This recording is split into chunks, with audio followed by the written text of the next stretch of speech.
అనంతపురం జిల్లాలో జరగాల్సిన ఈ ప్రెస్ మీటు హైదరాబాద్ దాకా రావాల్సి వచ్చింది.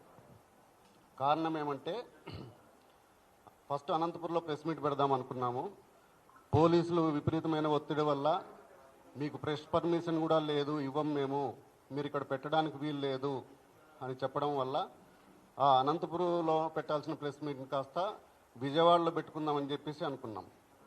విజయవాడలో కూడా సేమ్ పరిస్థితి. ప్రెస్ క్లబ్ దగ్గర పోలీసులందరినీ పెట్టేసి ఎవరిని పోనీకోకుండా ఉండే పరిస్థితికి వచ్చింది.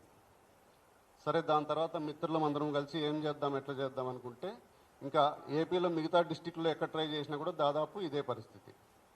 దీనికి తోడు మా స్టేట్ కన్వీనర్స్గా ఉన్న అందరినీ వివిధ జిల్లాల్లో వివిధ రకాల సిఐ గారు, డిఎస్పీలు పిలిచి మీరేమీ చేయడానికి వీలు లేదు అని చెప్పేసి కొంతమందిని హౌస్ అరెస్టులు చేయడం జరిగింది.